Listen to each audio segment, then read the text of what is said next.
नमस्कार दोस्तों, मैं सुनीता कथा मंथन में आप सबका स्वागत करती हूँ। कथा मंथन में आज सुनिए स्वदेश दीपक द्वारा रचित कहानी सबसे लंबा बौना। मैं इस शहर में नया नया आया था। बहुत भाग दौड़ के बाद राधा भवन में ऊपर की मंजिल पर एक कमरा मिल सका। बैंक में साथ काम करने वालों ने जब सुना कि मैं राधा भवन में रहने लगा हूँ तो एक दूसरे की ओर देखा, जासूसों की तरह गुप्त मुस्कानों का आदान प्रदान किया। एक आध ने तो कोई आवाज भी किसी जिसका अर्थ मेरी समझ में ना आ सका। मकान के किराए की बातचीत मालकिन से ही तय हुई थी। वह 2 बच्चों की मां थी। उसके शरीर के प्रत्येक अंग पर अनावश्यक मांस चढ़ा हुआ था। उसे देखकर मुझे एकदम से उस संतुष्ट भैंस का ख्याल आया जो चारा खाने के बाद जुगाली कर रही है, और मालकिन ने मुझे ताकीद कर दी कि किराया उसी के हाथ में ही दिया जाना चाहिए। मैं समझ गया कि यह उन औरतों में से है जिन्हें मर्द मार कहते हैं। मैंने पेशगी किराया दे दिया। रात आधी अवश्य गुजर चुकी होगी। नीचे की सीढ़ियों का दरवाजा कोई बड़े जोर से खटखटा रहा था।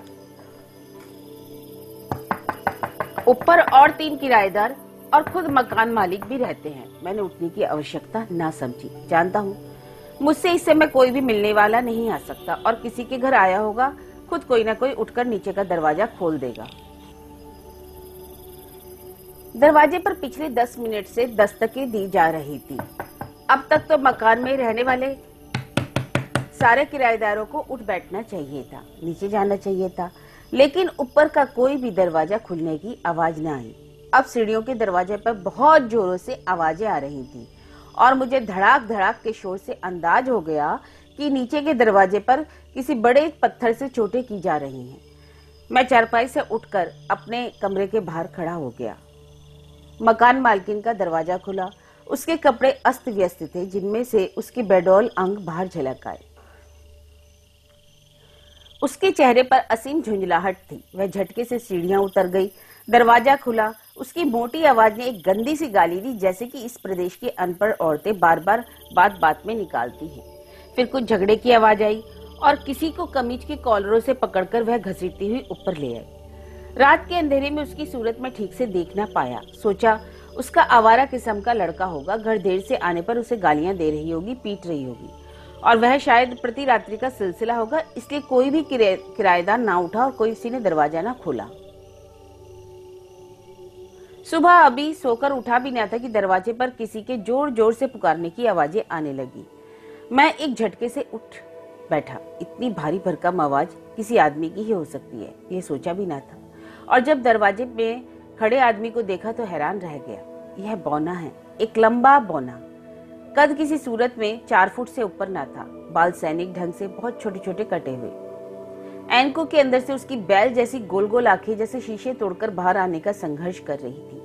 मुझे पता चला कि यह कोई सस्ता नशा करता है।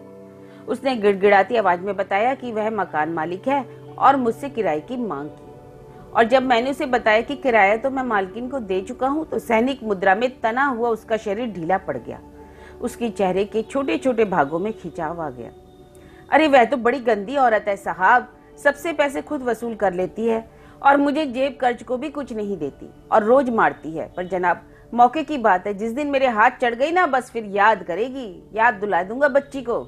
मैंने नोट किया कि स्टेज के खलनायकों की तरह उसे हाथ उठाकर आंखें इधर उधर घुमाकर बात करने की आदत है, और संवाद भी बिल्कुल फिल्मी ढंग से बोलता है। मैंने सोचा कि यह 4 फुट का आदमी उस लंबी तगड़ी पत्नी को क्या से ठीक करेगा, उसकी कमर तक तो पहुंचता नहीं है।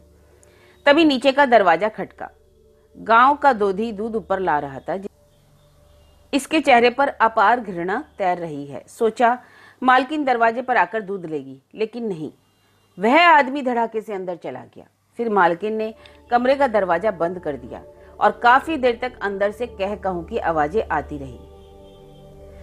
फिर तेज कदमों से यह बौना बंद दरवाजे के सामने पहुंच गया। इसने 2 हत्थड़ पीटना शुरू कर दिया। कुछ देर बाद दरवाजा खुला। दोधी के शरीर ने दरवाजे को जैसे भर दिया।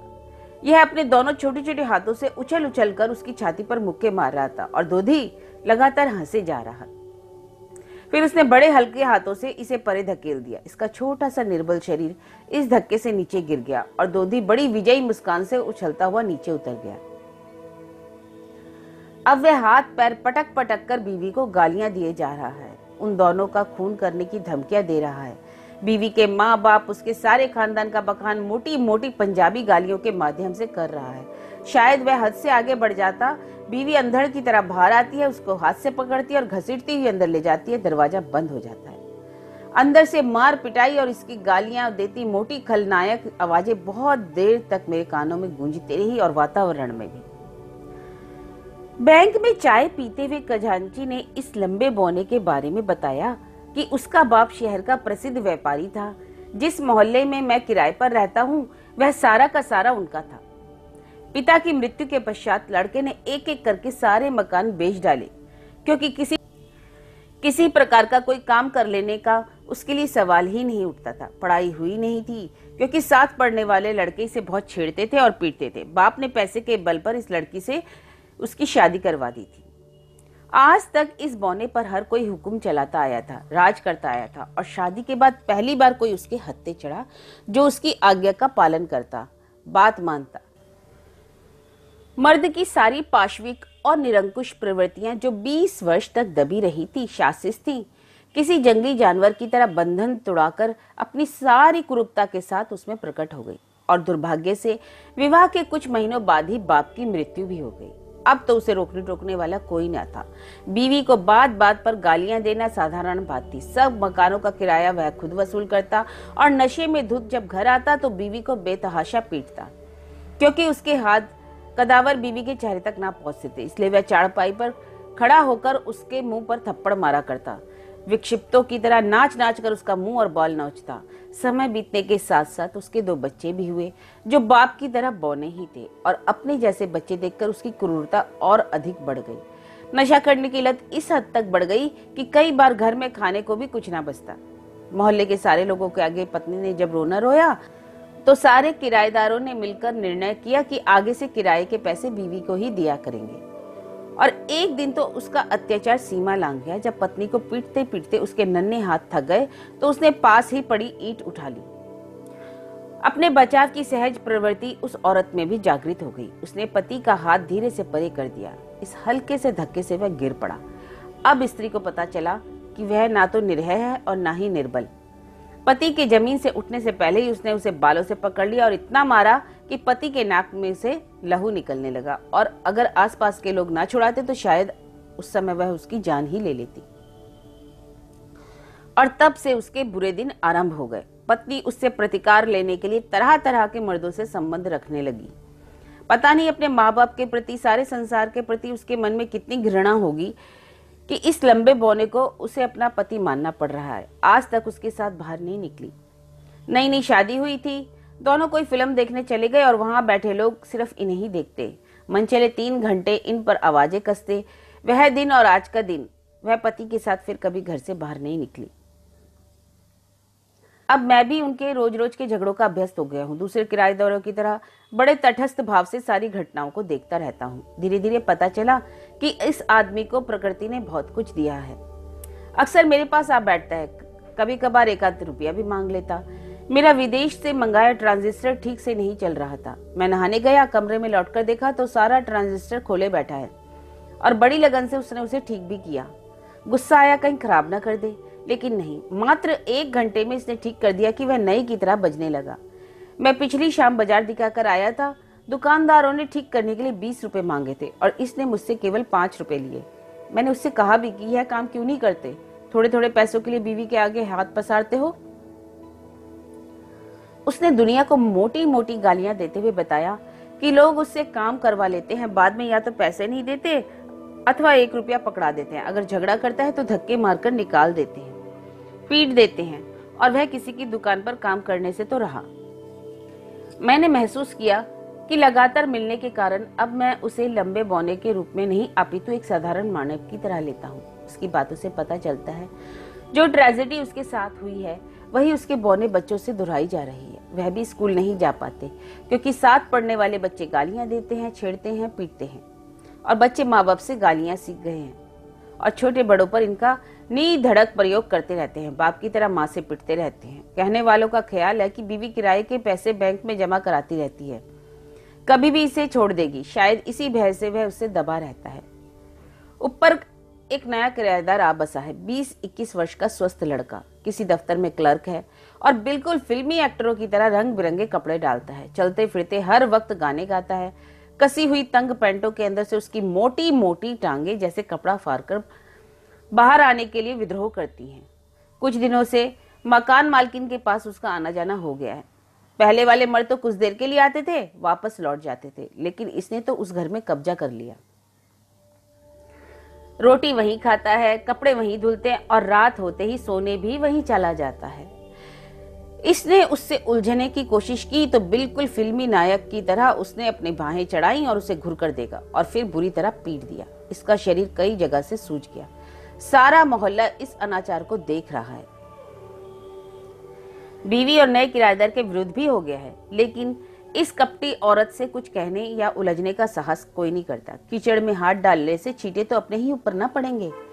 अब तो वह बाबू इस औरत को सरेआम बाजार ले जाता है, फिल्म ले जाता है और सारे मोहल्ले के लोगों को इसकी बातों से पता चला कि अब तो बीवी इसे अपने पास फटकने तक नहीं देती। एक रात तो हद हो गई। दिसंबर का महीना था। वह आधी रात को घर लौटा।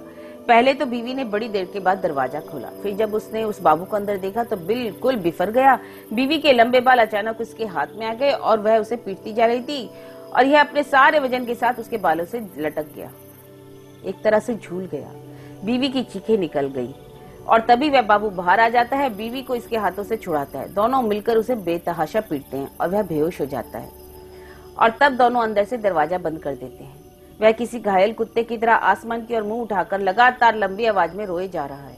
मैं बाहर निकला। इतना पिटने के बाद दिसंबर की इस सर्दी में रात भर बाहर पड़ा रहा तो सुबह तक अकड़ जाएगा। इसे लगभग मैं उठाकर अपने कमरे में लाता हूँ, 2 कंबल देता हूँ। वह रो रोकर मुझसे कहता है कि इसकी जान बचाओ, नहीं तो यह बाबू और इसकी बीवी किसी दिन इसकी जान ही ले लेंगे। और मुझे उसकी यह बात सच भी लगती है। यह ऐसा है, छोटा सा शरीर कब तक इतनी मार झेलेगा। सुबह मोहल्ले के लोगों ने भी इस बारे में मुझसे बात की। सब इस तमाशे और गंदगी से तंग आ चुके हैं। कुछ ना कुछ तो करना पड़ेगा, वरना यहाँ रहना तो नर्क होता जा रहा है।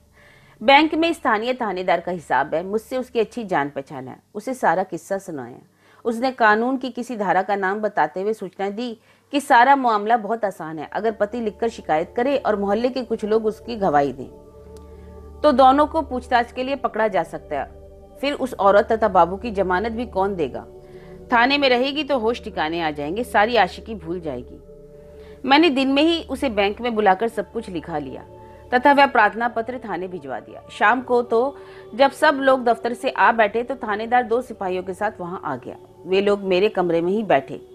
वह सीना चौड़ा किए उस बाबू और अपनी बीवी को देख रहा था, जिन्हें पुलिस ने मेरे कमरे में ही बुला लिया। थानेदार को देखते ही बाबू के होश उड़ गए। फिल्मी अंदाज वाला सारा अक्खरपन हवा हो गया। उसकी मोटी टांगों की अकड़ भी कम हो गई। एक के बाद एक मोहल्ले के बुजुर्ग उनके खिलाफ बोल रहे थे और थानेदार सब कुछ लिख रहे थे और उसके बाद सब लोगों ने उस पर हस्ताक्षर किया। औरत पति के पांव छू रही है, आगे से ठीक रहने की कसम खा रही है, लेकिन पीछे जितनी मारें पड़ी हैं उसे सब याद है। फिर मैंने भी दिन को काफी समझा दिया था। वह बिल्कुल दयावान नहीं हो सका। पुलिस उन दोनों को ले जाती है। मोहल्ले की औरतें खिड़कियों से झांककर यह नजारा देख रही थी। सब खुश हैं। सबके चेहरे पर एक संतोषपूर्ण दिखाई दे रहा है। उसके जाते ही इस लंबे बौने ने आंगन में अपने छोटे छोटे हाथ उठाकर नाचना शुरू कर दिया। दोनों बच्चे एक किनारे में सहमे खड़े हैं। माँ की देखा देखी वह भी बाप को खूब गालियां निकालते थे। अब सब डर गए। इसने एक एक चाटा मारकर बच्चों को किताबें निकालकर पढ़ने को कहा और दोनों चुपचाप अपना बोस्ता खोलकर एक कोने में पढ़ने बैठ गए। शायद यह पहली बार उसका अस्तित्व स्वतंत्र हुआ। आज घर में ही बैठकर उसने भी नौकरानी पर अपनी भारी खलनाई की आवाज में कई हुक्म चलाए। एक एक किराएदार के पास जाकर ताकीद की कि आगे से किराया उसी को दिया जाए। सब लोग इस समय उसकी सहायता करने का निर्णय किए हुए हैं, अतः मान गए। सब मोहल्ले में शांति है। थानेदार ने मुझे बताया वे कि कुछ दिनों में ही कोर्ट में मामला पेश करेगा। दोनों के सिर से आशिकी का भूत काफी हद तक उतर चुका है। फिर आंख दबाकर मुझे सूचना दी कि पुलिस अच्छे अच्छे लोगों का भूत उतार देती है। बाबू ने वादा किया है कि वह यह शहर छोड़ जाएगा। आखिर भरे बाजार से परेड कराते हुए उसे थाने तक लाया गया था। किस मुंह से इस शहर में रह पाएगा। घर मोहल्ले बिल्कुल शांत थे। थाने में पहुंचे हुए 3 दिन हो चुके थे। अब भी वह देर से घर लौटता और आंगन में खड़ा होकर अपनी अनुपस्थित बीवी को उछल उछल कर गालियां देता। शायद मन में भरा जहर उगलता है। आज सुबह से उसके रंग बदले हैं। वह बड़े ढीले कदमों से यहाँ वहां घूम रहा है। बच्चे जब भी उसे देखते हैं किताबें खोल लेते हैं। वह उन्हें थोड़े से पैसे देता है, बाहर जाकर खेलने को कहता है। चकित से बाप को देखते हैं। एक झटके से उसके हाथ से पैसे ले तीर की तरह बाहर भाग जाते हैं। मैंने एक आध बार बात करने की कोशिश की तो वह कतराकर आगे निकल गया। आज कुछ कटा फटा सा दिखाई दे रहा है। रात को अचानक मेरी नींद खुल गई। किसी के गाने की आवाज आ रही थी। दरवाजा खुलकर देखा तो वह बाहर दिसंबर की सर्द चांदनी में बैठा बिरहा गा रहा है। मैंने कल्पना भी ना की थी कि वह इतना अच्छा गा सकता है। तो उसे शास्त्रीय संगीत का भी ज्ञान है। मैं दरवाजे में मंत्रमुग्ध खड़ा उसकी आवाज सुनता रहा। आज घर की सारी खिड़कियां, दरवाजे मुझे सुनसान लग रहे हैं, उदास लग रहे हैं। उसे शायद मेरे वहां पर खड़े होने का आभास हो गया। उठकर पास आ जाता है। उसका सारा चेहरा आंसुओं से तर हो गया। मुझसे मरी हुई आवाज में कहता है कि मैं उसकी पत्नी को पुलिस से छुड़वा दूं। मैं सख्ते में आ गया। मैं उसे समझाता हूँ कि पुलिस अपने आप कुछ दिनों में छोड़ देगी। फिर उसकी बीवी उसे कितना पीटती थी, कितना अत्याचार भी तो करती थी। वह फिर भी मुझे उसे छुड़ा लाने की रट लगाए। वह पीटती है तो क्या हुआ, कभी कभी पास भी तो आने देती है। और फिर उसकी बात का सारा सत्य मेरे आगे उजागर हो गया। हाँ, और कौन औरत इसे हाथ भी लगाने देगी, पास आने तो दूर रहा। और फिर पुरुष की सबसे बड़ी आवश्यकता तो औरत ही है। क्या हुआ अगर वह दुख के जलते हुए अंगारे की तरह है? हम सब उस अंगारे के साथ भी तो बंधे हुए हैं और बंधे हुए रहना भी है। पीड़ा, जलन, दुख, इन सब को सहज भाव से सहन करते जाना है। इस जलते हुए अंगारों से कटना, अलग होना कठिन है। शायद सृष्टि के अंत की यही अंतिम स्थिति होगी। मैंने उससे वादा किया कि कल ही उसकी बीवी को थाने से छुड़ा दूंगा और इसके साथ ही दूसरी सुबह वहां से मकान बदलने का निर्णय भी मैंने कर लिया। तो यह कहानी थी स्वदेश दीपक जी द्वारा रचित सबसे लंबा बौना।